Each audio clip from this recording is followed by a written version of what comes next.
ಇಲ್ಲಿ ವಾಕ್ಯ ನೋಡ್ತಾ ಇದ್ದೇವೆ, ನಮಗೆ ಹೇಳ್ತಾ ಇದ್ದೇನೆ ದೇವರಲ್ಲಿ, ನೀತಿವಂತರೇ ಯೆಹೋವನ ವಿಷಯದಲ್ಲಿ ಉಲ್ಲಾಸ ಧ್ವನಿ ಮಾಡಿರಿ, ಯಥಾರ್ಥ ಚಿತ್ತರು ಆತನನ್ನು ಸ್ತುತಿಸುವುದು ಯುಕ್ತವಾಗಿದೆ. ಹಲ್ಲೆಲೂಯಾ.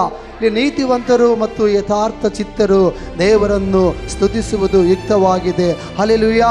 ನಾವು ದೇವರ ಬಳಿಗೆ ಬಂದ ಮೇಲೆ ನಾವೆಲ್ಲರೂ ಸಹ ದೇವರ ಮಕ್ಕಳಾದ ಮೇಲೆ ಎಲ್ಲರೂ ನೀತಿವಂತರೇ, ಎಲ್ಲರೂ ಸಹ ಯಥಾರ್ಥ ಚಿತ್ತರಾಗಿ ನಾವು ಜೀವಿಸ್ತಾ ಇದ್ದೇವೆ.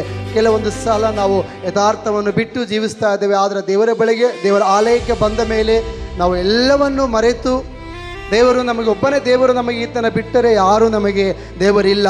ದೇವರೇ, ನಮ್ಮ ಕಷ್ಟಗಳನ್ನು ಹೇಳಿಕೊಳ್ಳುತ್ತಾ, ನಮ್ಮ ದುಃಖಗಳನ್ನು, ನಮ್ಮ ಎಲ್ಲ ಕಷ್ಟಗಳನ್ನು ದೇವರಿಗೆ ಒಪ್ಪಿಸಿಕೊಟ್ಟವರಾಗಿ ನಾವು ಜೀವಿಸ್ತೇವೆ. ಅದೇ ನಮಗೆ ಯಥಾರ್ಥತೆ. ನೋಡಿರಿ, ನಾವು ಯಥಾರ್ಥತೆಯಿಂದ ನಾವು ದೇವರ ಸನ್ನಿಧಿಯಲ್ಲಿ ಜೀವಿಸುವುದಾದರೆ, ಪ್ರಾರ್ಥಿಸುವುದಾದರೆ, ಆರಾಧನೆ ಮಾಡುವುದಾದರೆ ದೇವರು ನಮ್ಮ ಸಂಗಡ ಮಾತನಾಡುವ ದೇವರಾಗಿದ್ದಾನೆ. ದೇವರು ನಮ್ಮನ್ನು ನಡೆಸುವ ದೇವರಾಗಿದ್ದಾನೆ. ಹಲ್ಲೆಲೂಯಾ. ದೇವರ ನಾಮಕ್ಕೆ ಸ್ತೋತ್ರವಾಗಲಿ. ಇಲ್ಲಿ ವಾಕ್ಯ ನಮಗೆ 8ನೇ ವಚನ ಹೇಳುತ್ತೆ, ಭೂಲೋಕದವರೆಲ್ಲರೂ ಯೆಹೋವನಿಗೆ ಭಯಪಡಲಿ, ಭೂನಿವಾಸಿಗಳೆಲ್ಲರೂ ಆತನಿಗೆ ಹೆದರಲಿ. ಆತನು ನುಡಿದ ಮಾತ್ರಕ್ಕೆ ಸಮಸ್ತವು ಉಂಟಾಯಿತು, ಆತನು ಆಜ್ಞಾಪಿಸುತ್ತಲೇ ಸರ್ವವು ಸ್ಥಾಪನೆಯಾಯಿತು. ಹಲ್ಲೆಲೂಯಾ.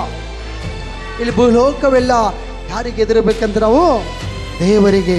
ಭೂಲೋಕದವರೆಲ್ಲರೂ, ಆ ಭೂಲೋಕದವರೆಲ್ಲರೂ ಎದುರದೇ ಇರಬಹುದು. ಆದರೆ ನಾವು ದೇವರನ್ನು ನಂಬಿಕೊಂಡು, ಯೇಸು ಕ್ರಿಸ್ತನ ದೇವರೊಂದು ಅರಿಕೆ ಮಾಡಿ ನಾವು ದೇವರನ್ನು ನಂಬಿಕೊಂಡಂಥ ನಾವು ಯಾರಿಗೆ ಹೆದರಬೇಕು? ದೇವರಿಗೆ ಎದುರುವವರಾಗಿರಬೇಕು. ಹಲ್ಲೆಲೂಯಾ.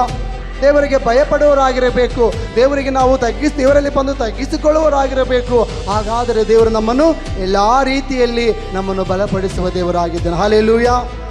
ದೇವರ ನಾಮಕ್ಕೆ ಸ್ತೋತ್ರವಾಗಲಿ. ಈ ದಿನ ನಾವು ಯಾವಾಗಲೂ ದೇವರ ಸನ್ನಿಧಿಯಲ್ಲಿ ನಾವು ಯಥಾರ್ಥ ಚಿತ್ತರಾಗಿ, ನೀತಿವಂತರಾಗಿ, ಭಯಪಡುವಂಥ ವ್ಯಕ್ತಿಗಳಾಗಿ ಜೀವಿಸುವುದಾದರೆ ದೇವರು ನಮ್ಮನ್ನು ನಡೆಸುವ ದೇವರಾಗಿದ್ದಾನೆ.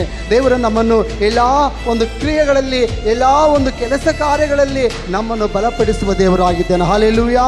ದೇವರ ಪರಿಶುದ್ಧ ನಾಮಕ್ಕೆ ಸ್ತೋತ್ರವಾಗಲಿ.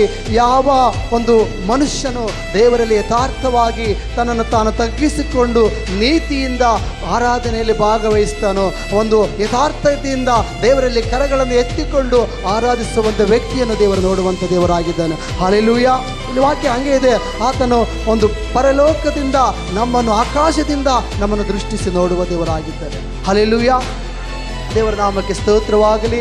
ಈ ಸಮಯದಲ್ಲಿ ನಾವು ಎಲ್ಲರೂ ಸೇರಿ ಆರಾಧನೆ ಮಾಡಿಕೊಳ್ಳೋಣ. ಸ್ವಲ್ಪ ಸಮಯ ಆರಾಧನೆ ಎಲ್ಲರೂ ಭಾಗವಹಿಸೋಣ. ಎಲ್ಲರೂ ನಮ್ಮ